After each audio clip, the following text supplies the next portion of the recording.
I am really delighted to be here in such a beautiful and inspired place as Santiago de Compostela. I am very happy to meet my friends from Spanish Milk Bank Association, Antoni and Nadia, and all of you. To be honest, I don't speak Spanish at all, but my short version of name Aleksandra, it sounds like Ola in Polish, so some similarities. Today I will be talking about human milk composition and maternal diet. The composition of human milk is influenced by thousands of physiological factors, as time postpartum, stage of nursing, and time of the day. And infant and maternal factor is also very important. Some of these influences are better understood than others. Among maternal factors, nutrition status and dietary intake seems to be the most important environmental influence of human milk composition. It's obvious that consuming adequate amounts of food in pregnancy, as well as a variety of foods daily, is crucial to meet increased requirements for growth and fetal development. And proper nutrition while breastfeeding is also very important, not only for mothers, but also for health of their infants.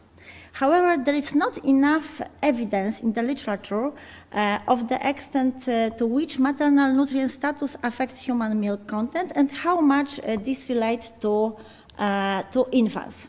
Next slide, please. Among women of reproductive age, the prevalence of low body mass index has reduced by half in the middle-income countries. But the number of women who are overweight or obese while pregnant and breastfeeding has increased markedly in the past few years. So the question, is maternal body composition as assessed by BME associated with human milk composition is still not need to be answered.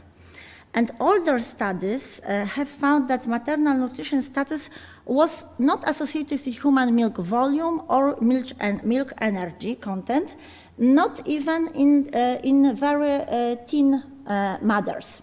However, the maternal malnutrition may affect the quality and quantity of milk when mothers are extremely malnutrition. Next, please. And results from the systematic review done recently show a positive association between maternal BME and human milk fat in term-born infants between 1 and 6 months postpartum. Every 1 kilogram increase in maternal BME was associated with 0.056 gram per 100 milliliter higher milk fat concentration. Also, BME difference of 5 kilogram translates to about 7.2% higher human milk fat. Not significant association was observed between maternal BME and human milk energy or total protein contents. But confidence of this evidence for this was low to very low. Next, please. Our own study on maternal nutrition and body composition during breastfeeding confirmed this finding and also add new. Participants of this study were the women who delivered baby on time and willing to exclusively breastfeeding until 6 months. And the study design including 24-hour human milk collection, 4 time points pre- and post-feeding samples, prolonged milk sampling 3 times from 1 to 6 months, and diet assessment died by 3 dietary record, and nutritional status was measured by BME, and milk analysis was done by MIRIS. We observe moderate to strong, next please, we observe moderate to strong significant correlation between the true protein content in milk and body composition measured as mother's weight, BMI, fat mass. The energy value of human milk was highly correlated with maternal body composition, and in 3rd month postpartum we found positive correlation with weight, fat mass, BMI, and muscle mass. The variance in milk fat content was related to the lactating woman's weight, with a significant positive correlation in 6 months postpartum, and the significant positive correlation with the 1st month postpartum.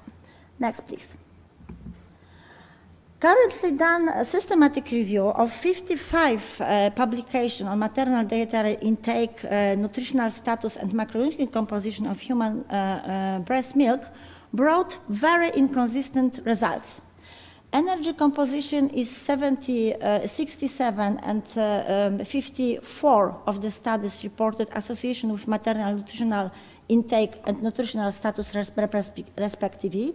4 studies suggested a negative association of protein content with nutritional status, and in 35 of paper under investigation, association of protein in human milk at least macronutrients consumed by mother was positive, but 65 did not show significant findings. And also in content of fat content and relation to nutrition status, only 68% of publication was conclusive, and 67 of the included studies did not report any association between maternal intake or status and carbohydrate content. Next, please. One of the possibility reason of huge divergence in these results are different methodology used to assess maternal nutrition status and dietary intake. Among methods used for assessment of maternal nutrition status, BMI was the most frequent use. But more recent methods, such BIA and DEXA, have been suggested to be more accurate to predict fat mass and fat-free mass. Maternal dietary intake was assessed by food records, included different time periods, and when it recalls to 1 on 2 days, it represents actual intake, but food frequency questionnaires are usually used to assess habitual intake. Next, please. Also, methods to measure human milk macronutrient composition varied across the study. The human milk analyzer was most frequently used in recent study, but in the previous research, plenty of analytical method was used for determining separately the protein, carbohydrate, and fat in human milk. Advantage of the method done by human milk analyzer is to save the time and measure with the smaller human milk sample, but accuracy on the fat measurements are problematic. Next, please. Last but not least, reason of variety of human is a variety of human milk sampling. 24 hours human milk collection is considered the most representative technique to collect breast milk sample, but we are using this method in our study, and I need to admit that it is very challenging for the mothers and also for researchers. Most popular was once sample acquisition by full breast expression. Comparing the studies with different sample methodologies is especially problematic when measuring breast milk fat soluble vitamins, because the concentration is higher in hind milk than in fore milk. And difference in mineral and water soluble vitamin between fore milk and hind milk has generally not been observed. Next, please. However, it is believed that there are 2 categories of micronutrients in the context of human milk composition. Group 1, including thiamine, riboflavin, vitamin B6, vitamin B12, choline, retinol, vitamin A, can be considered as dependent on mother's diet, but group 2 consists of microelements which folate, calcium, iron, copper, and zinc. Levels in human milk remain reasonable, unaffected by maternal diet. This was established by Alan in 1990s and late 1990s, and it was reviewed later, but it seems to be updated today. Next, please. When we focus on relationship between maternal supplementation, maternal dietary intake, and maternal micronutrient generally, milk water soluble vitamin composition was influenced by maternal intake and nutritional status, except of folate. Less influence was human milk fat soluble vitamin composition, likely due to buffering effects of maternal stores, and reasonable unaffected was human milk mineral concentration, except from iodine and selenium. Next, please. For some of micronutrients, the maternal nutritional status had a different influence in well-nourished mother compared to poor nourished woman. However, for many vitamins, the concentration reaches a plateau when the mother is sufficient and does not respond for further supplementation. And difference in the influence was also seen between maternal supplementation and maternal dietary intake for some of the micronutrients. In our study, we turned to iron and zinc because it seems to be stable and independent of supplementation, dairy intake, and also maternal status. Next, please. Human milk has little iron concentration, and it may be even lower than previously reported. It appears that the iron in mother's milk is utilized by the infant to the exceptional degree, but concern about the risk of anemia in breastfeeding babies is also exist. In contrast to iron, human milk provides sufficient zinc level for the first 6 months of the infant's life. And iron and zinc deficiency often coexist and are in public health concern during pregnancy and infancy, especially in the development country. Next, please. In our study conducted in 55 mothers exclusively breastfeeding, we did not observe any statistical significant correlation between the frequency of food consumption and zinc concentration in human milk, but the consumption frequency of eggs, vegetable, legumes was positively correlated with human milk iron. Next, please. It was also proved by multivariable regression analysis that maternal total zinc and iron intake positively influenced by concentration in human milk. According to zinc, it was not statistically significant difference, but still dependence of meat rich in these microelements like vegetables, legumes, the frequency of eating such meats was observed. Regarding iron, it was shown that the consumption frequency of such a food like meat, fish, seafood, vegetable, legumes, nuts and seeds, and maternal total iron intake, taking into consideration diet and supplementation, were identified as a significant factor influencing iron concentration in human milk. And these results suggest that the maternal iron supplementation may increase its concentration in human milk. Next, please. The concentration of human milk iron in our study, and after assuming a mean fractional iron absorption, the intake of iron from human was low. 0.038 milligram per day. In 15 samples, the concentration of zinc in human milk was even below the lower limit of quantification. The available level from human milk in the baby was very low, only 0.6 milligram per day.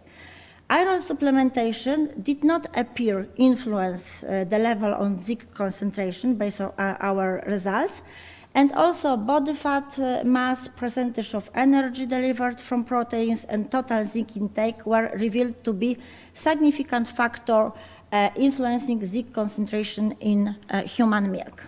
Next, please. Why the research of the effect of maternal nutrition of human milk composition is so important for human milk banking? Given the results from systematic review done recently on nutritional composition of donor milk, with mean value of energy and fat often below the clinical reference value expected from human milk. So the further research is needed to better understanding this variation. It's also very important to provide current evidence regarding donor human milk composition and identify the gaps in knowledge to inform future research. Next slide, please. However, more that only half of human milk bank units across Europe consider the question about maternal diet during the donor milk selection. It was the unpublished results from our last survey did in European Milk Bank Association. And these units who did any question about the diet focus rather on alcohol and caffeine intake, and only 15 units across Europe are including assessment or dietary restriction like vegan, vegetarian, or asking the question about general dietary habits for potential donors. Next, please. Therefore, our current study aims to compare the human milk composition in 3 European donor populations. We're recruiting the donors from Italy, Poland, and from Dutch National Milk Bank. We probing 3 times sampling with the first 6 months of lactation, and the assessment of maternal diet and current and habitual intake was done. In context, and we analyze these results in context of constitution of macronutrients, selected vitamins and fatty acid profile, and also nicotine and other factors. Next, please. The preliminary results from population from Polish donors and Italian donors show us that very possibly there is a difference in the content of energy and fat in such a population of donors. Upcoming results on vitamin, micronutrients from those and other cohort may hopefully establish dietitian intervention to optimize donor human milk for a preterm baby. Next please. Oops. Yes, I would like to let me finish this optimistic message, and I would like to thank for your attention and also acknowledge my colleagues, Agnieszka Bzikowska, who is dietitian working with me, and Aleksandra, who are the midwife and did a fantastic work with recruitment all of our donors. Thank you again.